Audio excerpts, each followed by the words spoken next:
Hi, I'm Michael Allison, the Commercial Director at Roma Finance, and welcome to another episode of RomaTalks, where we meet people from across the property ecosystem. And today I'm delighted to be joined not by one, but by two people. So we've got from Roma, Katie Devine, one of our senior underwriters. Hello, Katie. Hello. First time on the show, first podcast ever. Been dragged from the desk, yes. Dragged, led.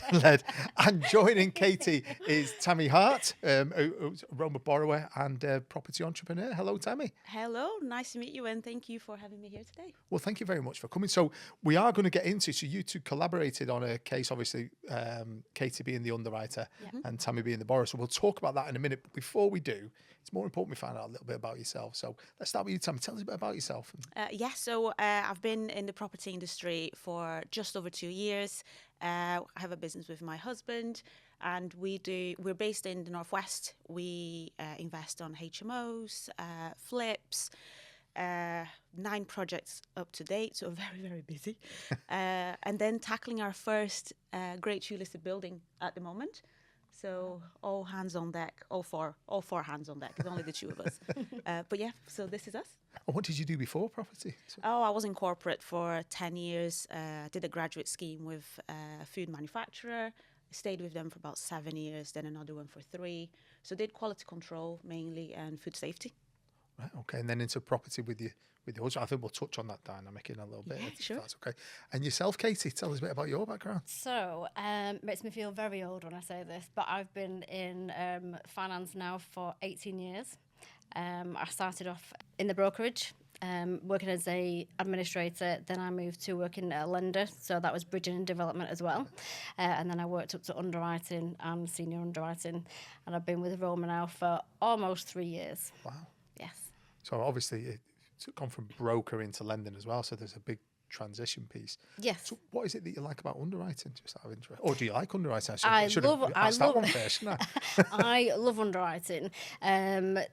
Working at a brokerage actually gives me a good insight as an underwriter of how obviously the broker's feeling, what they expect, and how to actually manage their expectations. Much prefer working as a lender. For me, making those decisions, getting into the nitty-gritty of developments and legals. So for me, it's much more of an interesting job for me to actually do, and something that I'm quite a nosy person by nature. So getting into the bits and pieces really suits my personality. I was worried she was going to say she doesn't like it. Yeah. Because people like me give you so much trouble. Not at all. I'm interested how you actually came to find Roma, I guess, for your transaction. So I've, you know what? I can't actually remember. I'm going to say it was probably through my network. So I have a mentor, Saj Hussain, and I think it's through him and his community that I come to learn about Roma. And then later I met the likes of Claudine and Charlotte and Kerry and Sam, and now I only borrow from Roma, of course, because you have the best people. There we go. Well, what is it that you actually look for in a lender, I guess, because you've got the 9 projects done, Grade 2 listed. What is it that's important to you to find within that lender? So for us, number one is good communication. So that is a non-negotiable. Time, depending on the project as well. I think when I usually come to Roma is because a project is time sensitive. And I guess communication and time. So let's talk about the communication. So let's dive into the case then. Tell us a bit about the one that you brought to us, the one that we want to talk about today with Katie. Yeah, so it was a HMO in Chorley. So it was a Yes. commercial to HMO to residential conversion. Brilliant. And we had quite a bit of issues with that, nothing to do with Roma, but it was so big caveat just put it out there. It was actually my first experience with a bridging loan, and the seller was very how can I put it? Actually, I can't find the right word that I can say on this podcast, but very difficult. Okay. And we said we're going to wrap the deal up in 4 weeks. And however, we had other people involved, like solicitors.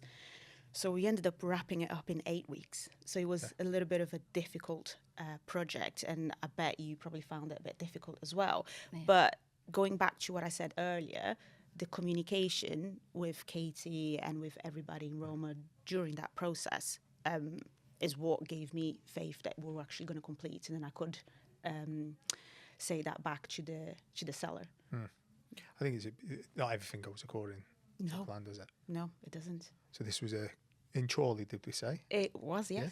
What did you like about the case, Katie? She was exactly what we actually look for in a borrower. The good experience, you got assets behind you, very concise and quick with any queries that I had. I remember, I think when the valuation finally did come back, so I think you touched on the delays there. I remember at the beginning of the case, I think we had an issue with the surveyor, didn't we? But then we ended up calling upon one of our direct surveyors who saved the day. I think he went out to the property over the weekend on a Saturday, and he got the report to us on the Monday. Who was that was Mark Hardy, I think it is. I Yes. I forgot about that. I only mentioned about the solicitors, but I remember now. He saved the day. He really turned it around for us. So we definitely called in a favour there. Wow. Yeah. So you managed to obviously get the valuer to go out at the weekend. Yeah, we switched to surveyors because they changed their availability, which sometimes happens. But we managed to pull it back. And I remember when I got that email, I didn't think that you guys were going to be able to pull that off. But you did. Yeah. So I was just grateful after. But I think that's sometimes it's about, maybe that's coming from your broker background as well. It's understanding what the borrower is going through at that moment in time. You've got to step into shoes. It's not your fault. As you said before, I know it wasn't our fault. Now, we can all just sit there and say it's not our fault and we wait for something to happen. Or you can do as you've done, Katie, you grab hold of it and try and make something happen. Yeah. Yes. And for us, my husband and I, being our first experience, we didn't even know what to suggest, like what to do. And then you jump straight in there and you guys saved the day. And it was that and the quick communication and also the effective communication as well from you and the team that just made us feel at ease throughout the whole process. So we managed to get the case 8 weeks in the end because of the delays either side. Yeah. How helpful is it actually speaking to your underwriter? Oh, it's very helpful. Yes. Yeah, because every time I spoke to you, you would just tell me, right, this is what's happening. Yeah. This is what we're going to do about it. So then my husband and I were like, okay, so we know exactly what's happening. We know there is an action being put in place and we know what the timelines are. And then we know when to go back to Katie if we haven't heard anything. So it was just very easy. Just opens it up, does it? Because it can be very frustrating and it's an emotive time, isn't it? You're putting a lot of cash in yourself. You've got you might be lining people up to do works and you don't want to lose them. So having somebody, I guess, have your back has been key. That's great to hear. Yeah, that's it. Yeah, thank you. Oh, thank you. So how's the project going? That's the next bit. So we've got the case funded. Yes. How's it going? Well, the first thing is we've paid you guys back. Yes, you have. Oh, right. That's good. Yeah. Yes, Even we better. did. Yeah. Well, I think we've a week to spare as well or something like that. Yes. So I was very happy with that. So the project we're still construction at the moment. We had some issues with planning. The first planning got approved and then we decided to push it a little bit further, which got approved as well. So we're very happy. And now, because of the time of the year, our contractors, we had to move them to a different project. Okay. So we're still waiting for building regs approval, but the property is stripped back to brick. So it's literally ready to go. We're ready to hit it in January, February. Oh, fantastic. Mm-hmm. So I suppose by having all your projects that you've had, you're able to keep that same team. Yes. So we've got five live projects at the moment. Wow. Yeah, I know. That's why I wanted to stay on my holiday a little bit longer last week. No, and do you stick to a specific location? Because I think Chorley's quite local to where you're based. Is that your MO, or do you look wider as well? So my husband and I, we both went to university in Leeds. I lived in Leeds for 8 years. Flips work really well in the outskirts of Leeds. So when we do flips, we tend to do it over there. For HMOs, because we manage our HMOs ourselves, we try to do it within a 40 minutes max of where we are. So we've got Southport and we've got Chorley at the moment. But yeah, that's it with location. That's what we look for. It's really interesting back to what you were saying about finding a borrower who we almost see this as, rather than a lender-borrower relationship, you're probably fed up with me saying this, but if you're buying a property for 100 grand and we lend 70, we can either think, well, the first 30 grand is yours to lose if anything goes wrong, or actually you're putting 30 in. We're the majority business partner to getting it right, and picking the right business partner helps us to have a fruitful relationship on one transaction and multiple as well. It really feels like we've got the right blend of borrower there, doesn't it? Yes, and I think with the assets in the background that you had as well, because the exit strategy wasn't obviously sale of the project now, it was via a sale of another buy-to-let that they held in the background. So that was comfort for us as well on that part, and we obviously took security over that just to ensure like our redemption, but having the assets and money behind you like you did gives us great comfort in terms of when the valuation came back, the said that there's quite a few essential works that needed doing, so like I raised this with you straight away. It was like, these are the costs for it, we know what the works are, we've got the money for it. So it kind of adds to that kind of experienced developer and makes it a dream for me to underwrite, because it's just so easy and it flows. You know what you're doing, I know what we're doing, we both know what to expect from each other. Yeah, I think we find that extremely important with everything we do. We're not massive risk takers, so we always like to have at least a second exit. So for us, it was very important to have that money lined up and not being dependent on the project itself, especially since it needed planning. Yes. It was going to be a long project, so we had to think ahead on this one before we made the decision to borrow, especially on a bridging loan as well. Yeah. So yeah, that's very important to us. I like the creativity on the exit as well, because if that exit did fall through, you've still got the strength of the asset you've got going through, and we could have continued and maybe looked in our own product toolkit to help you navigate into a new transaction. Even more now, because every time I look at Roma, you've got a new product here, a new product there. It's all fancy now. So well, I think we've got to continue to develop, because the broader our product toolkit, the more we can help borrowers at any stage of that journey. Yeah. And we're really looking at people like yourself who's had that good experience and want to come back round again. You might not need us for the same thing next time, so we've got to continue to develop and attract more Tammys. And your husband, whose name is Danny. Make sure we say that in case he's watching. He will watch it. Okay. Well, I'll ask you the next question in a moment then. But it's about bringing borrowers back round, because actually the big thing for us is when your next case lands, it goes back to Katie. Yes. Because any relationship, the hard bit is about getting to know each other. We've got over that piece now. Provability. You shouldn't have to explain yourself again, and working with Katie again is what we pride ourselves on, isn't it? Yes. And that's what I like about Roma as well, is that it's the relationship behind the lending. So because you lend to people. Yes. You don't lend to our own projects. You do lend on projects, but you lend to people. Yeah. So from the beginning, it felt like you really wanted to get to know me and what we do and why we do it and what we have behind us and what our exits are, and literally everything about the project, but also about ourselves, which I think is very, very important. Well, it goes back to that partnership piece, doesn't it? Yeah. Normally it's understanding it's the borrower and the story before you even look at the asset. The asset, we take it as read that you know what you're getting into, because that's normally it's poor property that needs money spent on it to make it a great opportunity. You definitely got it right on that one. So if you get yourself het up looking at the picture of the property, you've got to remember you're backing the person to deliver something on the outside, isn't it? Yeah, you can have a great property, but if you have someone that's not, a great borrower, like doesn't have the knowledge, the expertise, like the area knowledge that they're actually developing in, and whether that's going to fit into the area, then you've just got to sit and duck, haven't you? It's just. I think a good borrower creates value in any asset. Yeah. Yes. And a bad borrower can destroy value in a good asset. So you may as well spend your time just doing business with people.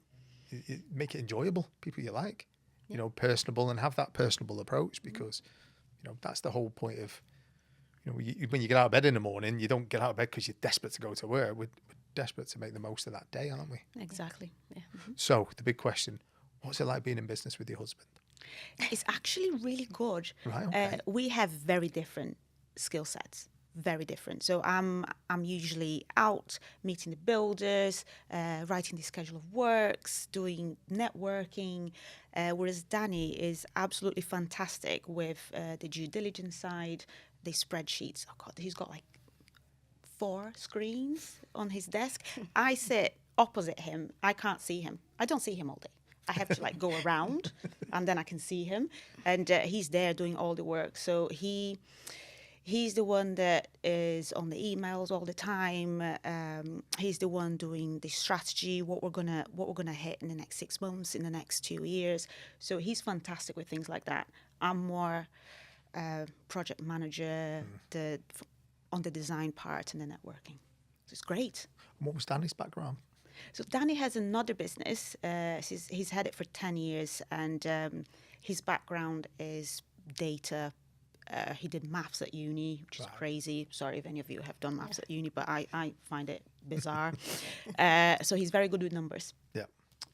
And he's been working with numbers and with risk as well for over 10 years now. So it's interesting when you start thinking about the backgrounds that you both have and then the roles you play within your business. Obviously, quality control, being on site, seeing people, seeing what they're doing, schedule of works, that's you. Yeah. The numbers, making it stack, forward planning, that's data and mathematics. That's Danny. What a great partnership. Yeah, the builders hate me because of my background. It's like, because I've spent 10 years looking for what doesn't match this specification. That's that's the definition of my job in the food industry, right? That is not what we expected. So that's not right. So when I go to a site, I can see it. It's like a beam of red light that just, what is that, right? That is not what we planned. And of course, that's not how I talk to the contractors. But it's just, I'm not going to say I'm very good at spotting mistakes, but I've got a very well-trained eye to spot things that shouldn't be there. So it's really good. But then you're spotting them early as well, aren't you? By spotting them earlier, you either get them rectified immediately, which reduces the cost because you're not getting anything being layered over the top. And ultimately, the customer, what you set out to get, unless it's unfeasible to get, you should be delivered. Yeah, and I like Danny and I, we really like to be proud of our projects because our project, from the get-go, we think about the end customer. So we think about, if we're doing a flip, we think about, right, who is this house going to appeal to? What type of design? So there's a massive piece of research that goes before we even take on a flip. So we learn from estate agents in the area, what are people looking for? Are they looking for a modern finish? Are they looking for an open plan property? Are they looking for a more traditional finish? And then that's what we try to deliver. So we always think about the end customer, and that has worked really well for us since we've started. Wow. I think that sometimes we can take it for granted as a lender. When the application drops on our desk, we think that's where the journey starts. If we're not, there's 6-9 months worth of effort that goes in the background, which is why having that personal approach, I guess, Katie, isn't it? Yeah. It's having that ability to, rather than just flippantly say yes or no, understand where it comes from so we can actually walk in your shoes a little bit. Yeah. Good. So what's next then? Well, definitely this grade 2 listed building. That might be a while. But no, I'm really, really excited to do this project. It's our first commercial asset as well. So it's a commercial at the bottom and is a maisonette on the top with the scope to split it into 3 apartments. So we've got that exit, and we also have keep the maisonette as it is. So I'm working on the design and the end customer part now. But the commercial unit alone works for us. So hence why we've purchased it before we've done that research part in the beginning. We basically got the top part for free. Right. By negotiation. And this was a property that was brought to us by the council as well and the heritage department. So They sort you out to have that. yes, Right. yes. So it's really good what's happening where in this area at the moment. So the council has teamed up with the Heritage Department. So the Heritage and Planning identified a lot of properties in the area that are derelict, especially in the high street. Most of them are listed buildings, and they've reached out to local developers, and that's how they've brought this property to us. So we signed up to the scheme, and this is the second property they've brought to us, but it's the only one that we saw that we could make it work. So we are hoping to work with the council again. And this is a very a project that's very close to my heart, because I love the fact that doing what we do, we can improve communities.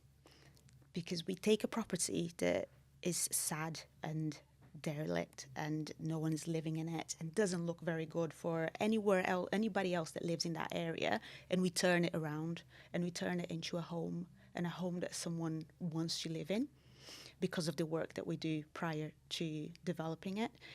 So taking on this beautiful building, I'm so excited. I can't wait to start.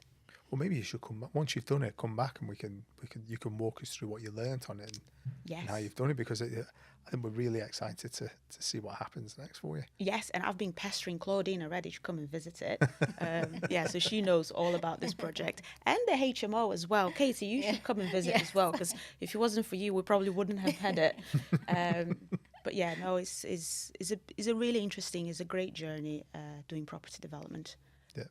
I love the ethos behind it all, though. And sometimes, again, it can get lost along application forms and facts and figures, but finding that true essence, which is why we do invest the time that comes around. What's next for you then, Katie?